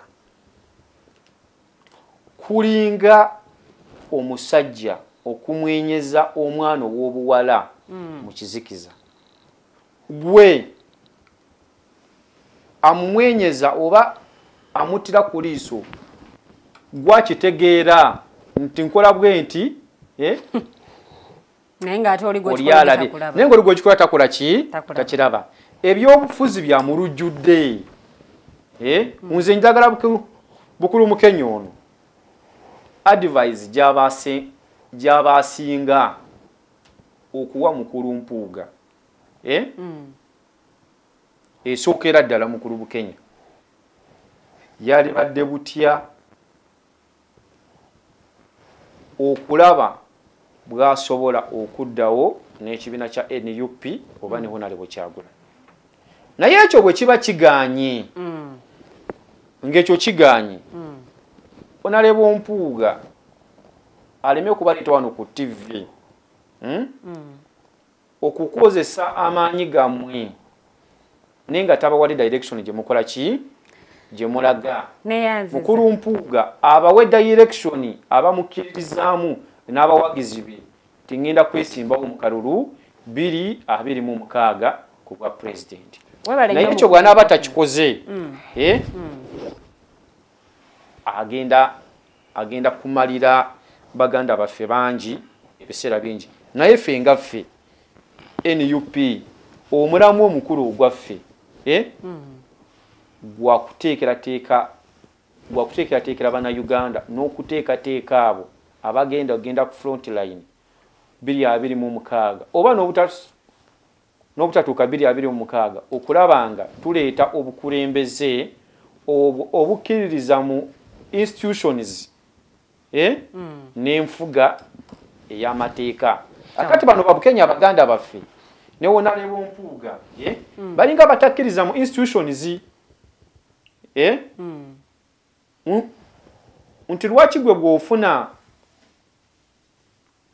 obutakanya ne banno mu nyumba ya kitaawo n'ogamba nti ennyumba ngifulumye ntandise eyange nenga yalaga akyali mu NUP mbadde nsaba obampeyo kadde kuba omuwadde obudde obumala nendaba atandise okutamwatamwa kubanga bw'ogamba institutions esookera ddala ne NUP terina institutions terina structures zonna naye waliwo ensonga enkulu gye nabadde neerabidde Nyabo Lilian ng'ate enkulu nnyo okusookera ddala njagala okwebaza Katikkiro wa Buganda olw'okulungamya kwe yakoze nga basoma bajeti ya Buganda nganze omusajja Omuganda neddiranga binjagala okutwala omukisa guno okwongera okweyama eri Katikkiro obaolyawo n'Obuganda ne Kabaka wange tiffe abamu tetugenda mutiirira era tetugenda kutyobola Namulondo twesanze ng'ensangi zino waliwo abatyobodde Namulondo obaolyawo okubaako byebeenoonyezanga bba abantu Abaganda tuli bagunjufu kyekimu ku kyawunyisa ennyo Abazungu nga bazze wano bwe twogera obugunjufu tekitegeeza nyambala kwambala kunyuma wabula engeri gye twawangamu abakulembeze baffe ekitiibwa n'engeri gye twasangamu Namulondo ekitiibwa engeri gye twasangamu abakulembeze abalala ekitiibwa n'engeri gye twakwatangamu ensonga zaffe kye twesanze ng'ensangi zino waliwo ekyo ekitiibwa baagala okikola ki okitujjako twagala okwebaza nnyo mukulu waffe era mutabani wange kuba abenga bifa bamuzaala ow'ekitiibwa Charles Peter Mayega olw'okuŋŋamya okukwaze akola entakera ono agambye nti tetuwuliriza n'olwekyo tuffe twenoonyeza byaffe twava mu nnyumba njagala ajjukire nga ow'ekitiibwa Katikkiro nga tugenze okukiika embuga mwaba Nuupu nga mugenze okukiika embuga ebigambo ebyayogerwa era yagezaako tutabaganya naye nga twakavaayo abaana bennyini abakulembeze bennyini aba Nuupu si n'abawagizi baabwe omuliro gwe bawaanaga bakava ow'ekitiibwa Katikkiro bw'oyogera okwogera kwa Jjajja Walusimbi ayina obubaka obukusifu omanyifu Abaganda nga bwenga tuli bagunjufu tetumala googerayogera ayina obubaka obukusifu bwe yali asabise mu bigambo ebyo ng'agamba bwe tubanga Archbishop akubira essimu ng'omukulembeze w'ekibiina ekisinga amaanyi mu Uganda n'ogaana ogikwata ab'ekikakyo n'abataka ne bakubira essimu n'ogaana ogikwata kati ani ali kwesiga kubanga kyekyo kitwesigisa mwami Mpuuga kinagambye wano nga tutandika azimbiddwa institutions ffenna ze tusinga ossaamu ekitibwa leka nkubuulire Lilian ne bannayuganda omukulembeze gw'otalina gy'oloopa afaananako mu bufumbo omukazi omukyala oba omwami gw'otalina gw'okubira ssimu kugonjoola nsonga zammwe kati bwe tutuuka awo nga tetulina gye tuli kuloopa tuba tulina okwambalira oba okwejja kukola kyonna ekisoboka okwejjako ng'obudde tebunnakola ki tebunnayita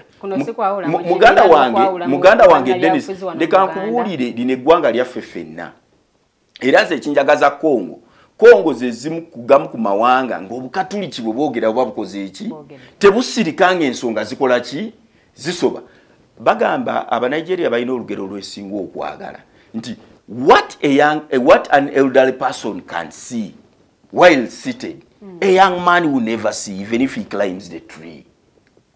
Okiwulire Lilian abantu abakulu bwe babanga batandise okulaba nti oba oli awo waliwo ensobi ze twakola n'obukulembeze bwe tubadde twagala okuwa bannayuganda si bwebwo mwate abaana abato temusobola bakola ki kubawakanya era n'abazungu olugero bayina nti much as a new broom sweeps well the room an old broom knows all the corners. Bw'olaba omukadde w'okukyala agambye nti yanule mmwanyi okiwulira ate gwe tokola ki bwe tuba mu nsiko bwe kiri ne bwe tuba mu nsiko naye ng'ani yagimuyigiriza gwasookedde okukola ki okutendeka kati omuto gw'otendese bwe bakuba eŋŋoma kuba tesobola yiga eŋŋoma nga gwe tegikoze eki janakubira n'ozi kati waliwo omuto gwe tuleeta alemeddwa okuyiga bwe tukuba ki eŋŋoma katuleeta omulala anayiga bwe tukuba ki anatukubira eŋŋoma ne tukola ki ne tuzina tetunagaana kuzina ki ng'akubye eŋŋoma naye engeri gye tumuyigiriza ebivuga byaffe abikoze eki abiyize mu kutegeka omukolo guno ogw'okusaba okwebaza Katonda ekigendererwa kyammwe kyatuukirizibwa twali mu kutegeka kwebaza Katonda naye ebimu bagamba omuvubi awerekebwako baki abaatuwerekerako bakulaga okukkiriza ku balina muwe ekitiibwa Mpuuga ekirala ekintu ekikulu bwe mubeera n'omukulembeze asalirawo mu emotions oba emotions ekimu Luganda mu kucamuukirira excitement oyo aba tagwanidde bakulembera okiwulire mukulu wange Kyagulanyi simunyooma naye asalirawo nnyo mu kucamuukirira era kumpi kwe kumazeewo ekibiina kye otuula otya n'ogamba nti emu ku nsonga z'olina okusalirawo ekibiina kyo ye parliament exhibition eri ku mikutu emigatta abantu eya Jimmy Spire Sentongo naye gw'otamanyi bulungi ebigendererwa bweki n'obeera gy'obadde kubanga ze zino Lilian ojja kwerabira ojja kumbuuza kamala okumala ojja kumbuuza oba yeno Robert Doba style gye yagamba wulira sima era by the way Robert Doba style n'ogamba nti nabadde mitala w'amayanja n'empulira nga Jimmy Spire Sentongo ayogera ku mikutu migatta abantu eggwanga liri ku muliro bwe nojja n'ogoba one of your own abaakufuula kubanga kugambye wano ffe abamu twali tugaanye n'abalala batusingako ne tugumira kuwa ekitiibwa Mpuuga ne banne ne tugamba lwakuba omusajja tumulabye byonna bye yali akola twali tubimanyi nga ne gy'ava tumanyiyo bulungi kuba mukulu waffe tuwangadde naye atukubye omuziki mu masomero ne tugulaba ne tugumira ku ye ku bo Honorable Sseggona Honorable Mpuuga ne tugamba obajja kukola ki mulungamye naye n'obuwulira buwulizi ebintu byalabye ku mukutu nojja n'okukwata ennyumba yo n'ogikumako akabiriiti nga tokoze na counter intelligence owulira kubanga omukulembeze ng'omaze okuwulira ebigambo nze ni musajja mufumbo obukulembeze butandika mu maka bw'ojja n'ompa Lilian olugambo ku mukyala wange nga sinaba kumukonfrontinga esookera ddala nsooka n'enkola kye bayita counter intelligence nemmanya wa gye nvudde ne mukyala wange nendaba biki byasobola okukola ne byatasobola kukola olwo nendyoka mukonfrontinga naye olw'okuba gwe wamanyira populism era eggwanga lino terisaana bakulembeze baagala populism populist leaders ajja kujja wano akutema emutwe kubanga ayagala enduulu Anaagenda okutegeera nti yakola nsobi ng'omutwe gwagukoze eki.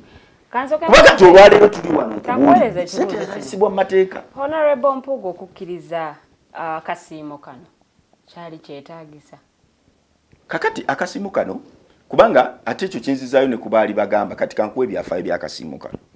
Mu kinaana muganda mukulu wange Segona yayogera bulungi era yalungamya bulungi. Emyaka gye kinaana bwe twali tulina leader of opposition omugezi w'ekitiibwa Paul Kawanga Ssemwogerere yali talina ssente zonna ze yakozesanga ku ofisi ya nga leader opposition zaabanga zize ng'omuntu. Bwe twajja tutambulanga President Museveni azze mu buyinza eggwanga lino twakizuula nti leader of opposition ze zimu ku office esaanidde okuteekebwamu ekitiibwa kubanga zisitula ne zireflectinga image y'eggwanga Uganda. Nesalawo tugamba leader of opposition akola emirimu mingi omuli n'okulinnya ku bugere bw'abalyake oba oli abayinza ofiiriza eggwanga lino ebintu bingi.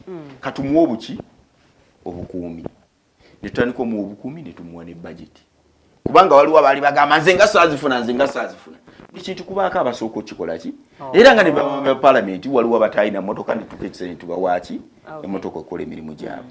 Kakati ne tukizuulanga mbutuufu ofisi eyo yeetaaga ssente facilitatinga n'okumuwa obukuumi.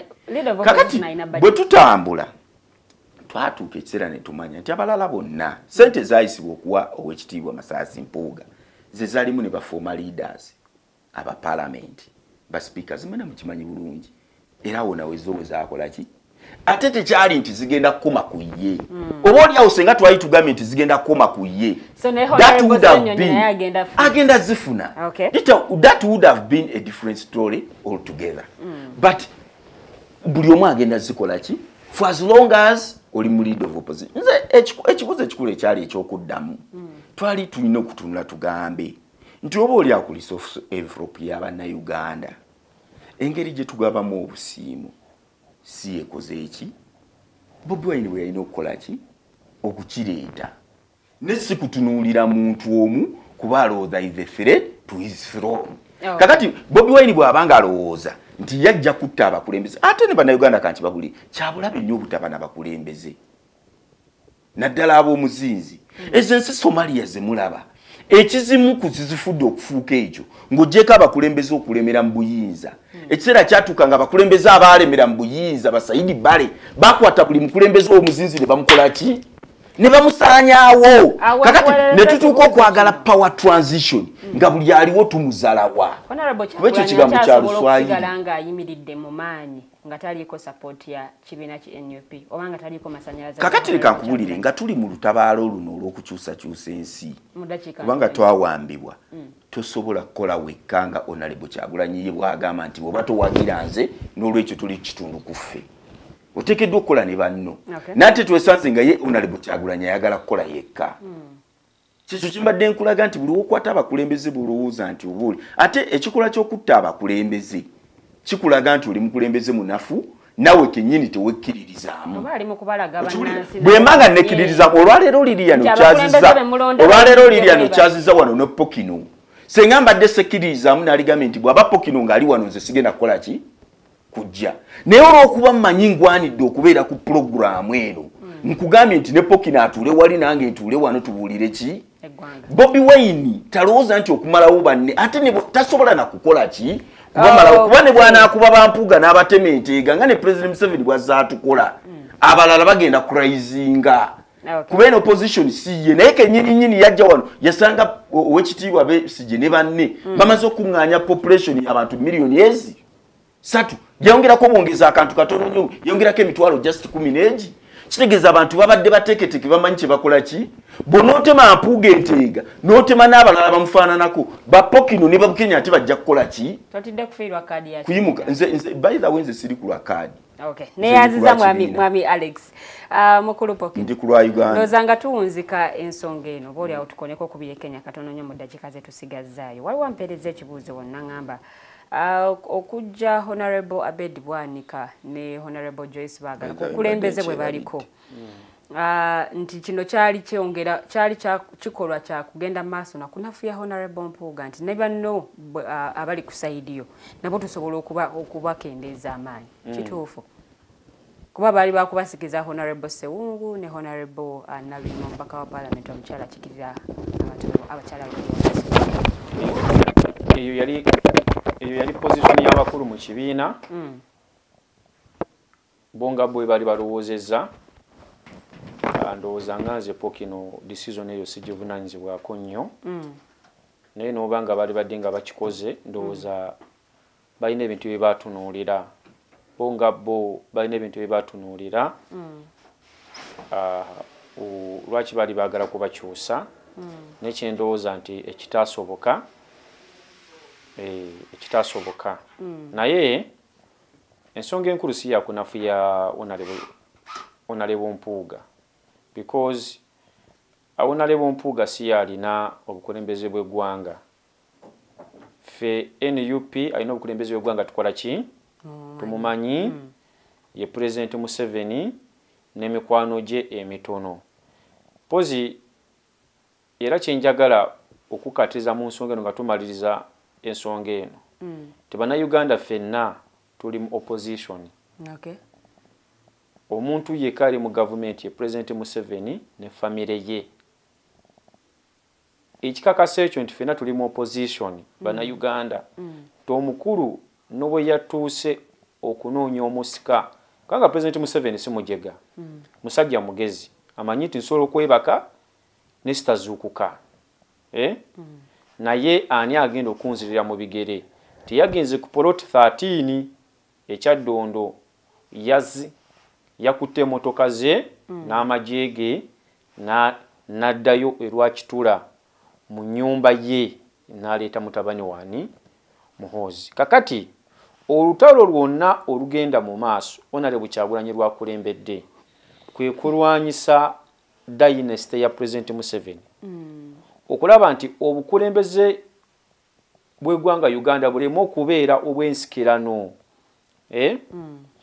obukulembeze bubeere democratic Bannayuganda bafune omukisa ogusookera ddala okwerondera omukulembeze gwe bakola ki gwe bakkiririzaamu ng'omukulembeze si nsonga oba anaaba Kyagulanyi si nsonga oba anaabaani naye kasita baba nga bakoze ki bamwerondedde lwetwalo lwe tukola ki lwetwalo lwe tulimu as of now era olutalo olwo tolowooza nti lutono si lutono n'abooli nabo ku lusegere bakulwanyisa kubanga si lwangu lwakulaba naye njagala nga nkujjako akazindaalo kone ku nsonga y'abafoot soldier abagenda mu maaso n'okuba nga bavoola kumpi buli omu nga bwe bamuyisaamu amaaso lwaki abantu bano temubagambako okusookera ddala simanyiyo foot soldier nti yoono toba nti yoono nga voola ki omuntu yenna naye amaloboozi tugawulira abakulembeze tugawulira nti bafoot soldier bavoola abantu naye noba nga bavoola abantu si kituufu era eyo si yempisa yaki esi yempisa y'ekibiina naye era ekyo nakyo olw'okuba nti tuli mu byobufuzi ebya propaganda awalina kugambye nti omusajja atukulembera musajja muyekera asobola okukulyetinga amaloboozi ago g'owulira nti gavoola abakulembeze abalala kirowoozese Bannayuganda nti abo bafoot soldier b'NUP be bavoola Bannayuganda naye ng'ate nga state yekola ki state yekikola era nze ndi mukakafu n'omwogezi w'ekibiina state yemuteekawo nze ndi mukakafu nti bafoot soldier ab'NUP tebavoola ki tebavoola muntu yonna agamoloboozi state yegateekateeka okunafuya n'okusiiga ekifaananyi ky'NUP wamu ne people power nti tuli bavumi. Naye state bw'eba ng'esiga ekifaananyi ekyo nti ffe tuli bavumi, ffe state tugambe nti bw'oba temu. Kubanga bajja mu bukulembeze nga bamaze kutta bannayuganda, bamaze kubasiba, bamaze kubaavuwaza. Ffe tugambe nti batemu. So njagala okugumya munnayuganda yenna atulaba ku TV eno era natugoberera nti byonna bye batuteekako ng'ekibiina tuli bavumi, tuli bayombi, tetuwa abantu bitiibwa, tunafuya abakulembeze abalala, si bituufu. Ife omulamu ogwaffe omukulu kwe kujja Uganda mu buwambe, okugijja mikono gya President Museveni, okugiteeka mu mikono gy'Abannayuganda bonna. Okay. Neyanziza Mukyala Lilian olwadda kikazi nezisigaddeyo katukoneko katono nnyo. Mukyala Lilian katono nnyo nga serabidde ekintu kino. Obuze ekibuuzo ky'aba foot soldier naye ate ba foot soldier onyonya babwereere. Nkugambye bagoberera ebintu mukama waabwe byagoberera. Nze ebbanga lyemaze mu byobufuzi kizudde nti abawagizi baffe bakulembera bye tukola. Ojjukira bulungi Oweekitiibwa Kyagulanyi bwe yagenda mu konsati ye e London, mukadde waffe mukulu waffe Mpuuga ne munne Bwanika olw'okuba balina obutakkaanya yamuyita obubwa bwe mukungwe. Okijjukira bulungi okwo kwe kuvuula kwe tukola ki kwe tuli mu kwogerako nti tosobola kwawula kuvoola na Nuupu. Naye nze njagala okugamba mukulu wange Kyagulanyi nti njagala yeegendereze nnyo omukulembeze engeri gy'ajja y'engeri gy'agenda. Owulira nti teri alina monopole kukuvoola naye bajja kukola ki muvoola. Ekimu ku bifuukidde Ruto obuzibu yalowooza nti bwanayewaana nti ffe ba asolaazi biki n'asuubiza bannakenya ebirungi nga ye bwali omwana w'omunaku asola na biki ajja kusobola okujjawo banne. Kituufu yasobola okukola ki bajjawo naye ne ba asola bagamba ssebo wagamba oli omu ku ffe ate tosobola tukola ki tukola bino. Kati n'obukulembeze nabo bumufuukidde ki ekizibu. Engeri gy'ojja aba William Basajenti Doe batta ba William Tolobert ensi yabakubira enduulu ne William Tolobert nga amaze okutta bano banne ate nabo yabafuukira ekizibu n'atandika okukola ki Sergeant Doe n'atandika okubatta. Kakati ffe tetugenda kusirika nga tutunuulira basajenti dde abalala nga barayizinga kuba ebyokulabirako tubikola ki tubirina. Omusajja bw'aba atandise okututema n'obutamugambako nga tanakwatana ku mmundu tetusobola kumukkiriza kukwata bukulembeze. Twagala obukulembeze obutafaananako bwetulafu bano okola ki okujjawo. Kenya ina essomo lyetuyigiriza ng'eggwanga especially kati mwabali ku sayidi eyagala enkyukakyuka. Okusookera ddala abavubuka b'e Kenya tebafaananako n'abavubuka ba wano. Bamanyi kye baagala kuba bw'otunuulira ebigenda mu maaso Kenya abasinze okulemberamu okwekalakaasa kuno babadde bavubuka. Ate ne Kenya embeera mu ewangalira tefaananako yaffe. Ffe wano abantu abasinga ekonome yaffe abantu balimi. Abantu bakyasobola okufuna ekyokulya oli ne bw'aba takola pokinono ne bw'aba takola sobola okujja ewa Bukenya n'afuna ekyokulya n'agenda ewa Muganda we n'afuna ekyokulya ate kitali Kenya. So kuyise emisolo ekitagoberera amateeka ng'egyo abantu bakiwulira buki bakiwulira butereevu n'olwekyo babeera balina okukola ki okuyimukiramu. Ate n'ebyobufuzi bya Kenya ensi y'Abannakenya nsi yaabwe ng'abantu si yaffe nti tuli mu buwambe. Ffe wano twawambibwa so tulina ssente ono nnyo eri abakulembeze bwaffe tukyali mu buwambe. Ekyo vula bano bapokino batukoze bubi ne bannaabwe abakyali mu magye ng'ate bali mu bibyabufuzi kuba bano Nuupu yokka kikibiina ekiri ku ludda oluvuganya gavumenti nga kikyalina abakyali mu magye naye ng'ate bakola emirimu gy'ekibiina bakatana balubongoya bali mu magye naye ate bakola emirimu gy'ebyobufuzi mu magye aga Uganda era nga balina ne ranks ng'era n'abo abayambako okutuuka ku madaala ago ye gavumenti n'okubaweerera.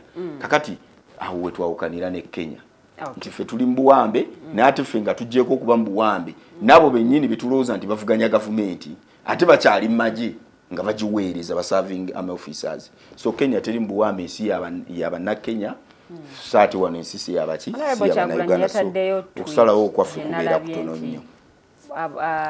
takkiriziganya na kyabagamba nti abavubuka ba wano banafuba tebamanyi kye baagala. Naye abavubuka bamanyi bulungi nnyo kye baagala naye system mwe tutambulira. Abavubuka ba wano kituufu bamanyi nnyo bulungi kye baagala era sina system naye bo Bakyagulanya abawo obukulembeze badyekadyeka abavubuka. Badyekadyeka baki? Kyekiri kyenkugambye nti kyekibiina kyokka kyemmanyi kiri mu ludda oluvuganya gavumenti naye nga kikyalina ba army serving officers ate nga bakola emirimu gy'ekibiina. Era nga bo basonyiyibwa n'emisolo kubanga ekimu ku buli bw'enguzi sikwata ssente n'ozibba bubbi n'ozitwala. Ne bw'oba mukulembeze wa kibiina kya byabufuzi oba munnabyabufuzi oba omusuubuzi ne bwewalama okuwa emisolo oba n'osonyiyibwa emisolo naawe n'osirika mu ngeri etali nnambulukufu butereevu oba omaze okuba omulyake. Abantu ng'abo be bakyadyekadyeka abavubuka ba wano. Abavubuka ba wano bakyalakinga command entuufu enneesimbu ey'amazima okulaba nga twetakuluzaako olunabe olufutubaddeko emyaka 4 naye bambi balubongoyera ne bakatana tebayiza baganya. Mukulu Pokino, Kenya ina somo kiri esomesezza Uganda kakati mwenga abali ku ludda olwagala enkyukakyuka mu ggwanga gwe kino kiraba oti? Okusookera ddala ebyobufuzi bya Kenya byawukana ku byaffe n'obwosoma ebyafaayo bya Kenya butya byafunamu obwetwaze bo naturally basajja balwanyi kubanga Kenya ndowooza we wali majimaji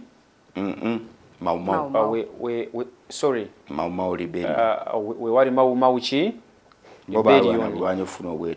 bo balwana bulwanyi okufuna obuki obwetwaze era no bafuna obwetwaze obwo basigala bonga bana Kenya tebawa bakulembeze babwe kubafutubalako nga bwe kirwana ne mawu yabafutubalako sebo ekyokulala institutions ze Kenya ezigadinga obuyinza size ezimu nezaffe wano ezigadinga obuyinza bw'otunulira Kenya ekitongole ekiramuzi kyetengeredde kuba president kisobola okugamba akalutukoze eki tukasazizaamu muddeyo buki mu kalulu ekitali Uganda ekitasobola kukola ki kubeerawo amagye eri balina kye bayita national state force balina state force eri ate wane Uganda amagye ga muntu sekinoomu ga President Museveni ne mutabani we era obulira ebisere bisinga boogera nti amagye gange se Kenya abakulembeze baayo bagamba amagye g'eggwanga amagye gaffe poliisi ya ggwanga era wabalabye nga bagezaako okuziiza abantu nga bakozesa reasonable force naye oluvannyuma kyatuuse ne kisukka kyatu newankubadde nti kyatuuse ne kibava mu ngalo Kenya kyatulaze nti ebyobufuzi byayo bikuze nti bannansi basobola okugamba ku bakulembeze nga president waayo omukulu Ruto ne parliament ne bagamba no emisolo tulina mingi ne banja eribanjibwa eggwanga ddene temutongera kutongerako ki musolo government nekola ki newuliriza ne wano Uganda tebikola ki tebiriiwo so kati ekyokulala isomo lisobola okufuna ngaffe abaagala ekyukakyuka mu opposition kyekiri kye nakugambye nti nga NUP tuli mu kaweefube okuteekerateekera n'okuteekateeka abalwanyi abagenda okubeera ku front line okuleeta ki enkyukakyuka nti bannabyabufuzi be Kenya bateekeddteekedde abantu baabwe n'okuteekateeka abantu baabwe okulwanirira eddembe lyabwe nga tebeyawuddemu mu ggwanga, tebeyawuddemu mu ddiini, nga tebeyawuddemu mu kibiina kyaki kya byabufuzi. So ekyokuyiga ekiriwo nti nga opposition mu Uganda twetaaga unity okukolera awamu okusinga okukola ki okweyawulamu. Okay, sibula abatulaba olunaku olwaleero. Abatulaba njagala okubeebaza okutugoberera. Nze nga omusajja alwanirira eddembe ly'Abannayuganda okulaba nga tufuna Uganda eyeesiimisa era eyeegombesa ate eyawamu. Nkubira omulanga bonna ab'ekibiina ba NUP naye ddala nga nsinzira mu Kampala Central mwempangaalira naddala mu luka gw'Ekamwokya nti twenyigire nnyo mu prosesi yaki mu prosesi ey'okuwandiisa abamembazi baffe aba NUP ate tusigale nga tuli focus ku nkyukakyuka y'eggwanga gye tukola ki gye twetaaga. Bino ebiyitiŋŋana temubiwa budde temubiwa matu kye tusinga okwetaaga kwe kukyusa obukulembeze obuliwo obw'Abannayuganda bonna okugyawo obukulembeze obw'omuntu ki Ssekinnoomu. Okay, neyanziza neyanzege mukulu Pokino George Mwebe nnyo kubanga olaba Street Switch Media mbuga yawedde oyo tetumuzzaako ngalo. Mina wa Kibanda naawe weebale nnyo kubanga olaba agambye nti Flower is watching. I'm very happy to see you Mr. Rogers. Bukenya temugenda kutujja ku mulamwa ssebo. Mwami Bukenya mu dakiika emu nsaba osibula abatulebe olunaku olwaleero. Okusookera ddala njagala okwebaza Bannayuganda bonna abadde ku mukutu guno nga batugoberera. Mwebale kutugoberera nabo bonna batuzaamu amaanyi mirimu gye tukola. Tugimanyi mirimu si myangu, girimu okufiirwa obulamu, girimu okufiirwa ebyenfuna. Naye bwe muba nga mutugoberera ate ne mutuzaamu n'amaanyi naffe tukola ki? Tunywera. Njagala okubiriza Bannayuganda okuba abeegendereza. Tukimanyi bulungi nnyo embeera eno gye tuyitamu waliwo bannakigwanyizi abagenda ogikozesa okutumanipulatinga n'okutubuzaabuza okubaako ebyabwe bye beefunira ng'abantu. Twesanze nga tulina bannabyabufuzi ensangi zino abakozesa embeera ezo abateeka amatu ku ttaka ne bawulira enswagiro gy'eva ne babagamba ebyo bye mwagala okuwulira kuba baagala okubaako bibatuukiriza nga bo. Naye nze ogwange gugenda kuba gumu kubakubiriza kugoberera bintu bigenda mu maaso mu ggwanga lyammwe Uganda.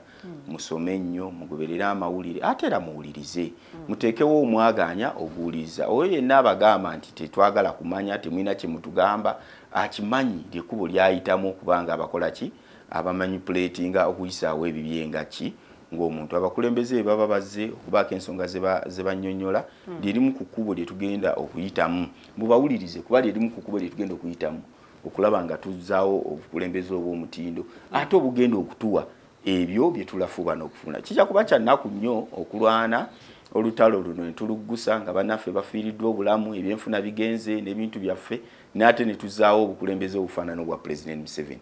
Ffe abamu kye kituleeta wano, omuganda wange yagambye nti mpuga yatuma wano. Mpuga si yatutuma wano, tujjawo ng'abantu, sente tukozesa zaffe, omutwe tukozesa gyaffe, abamu ku ffe tulina bye tukola. Naye olw'okuba tulina eggwanga lye twagala n'obusika bwe twagala okuwa abaana baffe, kye kituleeta wano. Era bwe nabadde ntandika nagambye nti ffe tetugenda kufaayo ne bwe tunaba basatu oba bana, kubanga waliwo abatutiisatiisa gwe togenda funa kaadi, gwe togenda kudda 226. Kakati bw'obanga ontiisatiisa olw'okuwa yange n'ongamba sigenda kufuna kaadi, tufaananako na President Museveni. Mwanyinaze mama wange omukyala Betty Namboze ow'ekitiibwa yatera okugamba Mwami Kasolo nti kakati gwe oli wano kubanga omutwe gwe baagutemako. Ne kati naye omutwe gwe baakola ki? Abantu bwe bati emitwe gye baagitemako kubanga tujjukira Mwami Kyagulanyi bwe yali agenda mu kalulu k'ekyaddondo. Obimanyi bulungi Pokino tuwangadde wamu yagaana n'agamba gwe Kyagulanyi tosaanidde kulembera, tosaanidde na kubeera mubaka wa parliament. Naye olwaleero omulaba ng'agenda n'okulamaga ng'akutte embuzi. Ekyo kye kikulaga obunnanfuusi, ekika ky'obunnanfuusi obuli mu bukulembeze. Obwo bwe bunnanfuusi bwe twagala. Leka nkubulire olwaleero olaba Tebeeto w'ekitiibwa Mpuuga.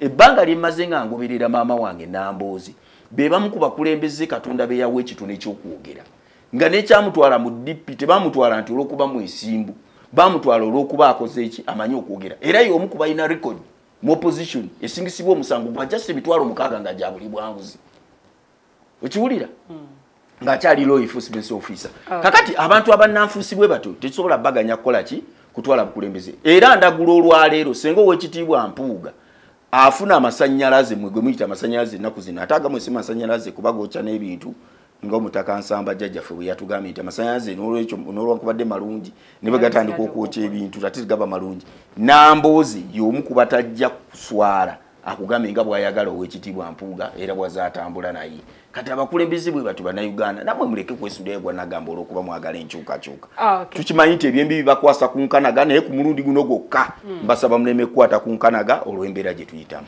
wanda tugenda kubanga tusukkawo mbeebaza bwe tutambudde abagenyi baffe b'olunaku olwaleero mwe bali nnyo olwakadde ke muwaddeyo mwe bali kukwata budde nemmwe abatulabye mwe bali kubeerangako akakongezi k'olunaku olwaleero ku ssaawa emu nja kuba nkutuusako programu ya voltage era nga tujja kwongera okuttaanya ku nsonga ez'enjawulo tutunuulira ebiri e Kenya bwe tubigeraageranya nawo ne e Uganda naye ate n'ensonga y'obulyake n'obuli bw'enguzi twalabye sipiika wa parliament bwe yabadde ebiwengo ng'ayogera ku honorable Sise Namuju n'ebirala honorable Kinyamatama naye alinako obubaka bwe yayogedde so ensonga ezo tugenda okuba nga twogerako akawungezi k'olunaku olwaleero njagala kwebaza ttiimu bwe tukoze abali ku kamera mwebale mu control room nammwe ababaddeyo mwebale nnyo olw'omulimu ogw'ettendo ate gwe mukoze mbagaliza okubeera obulungi mweraba.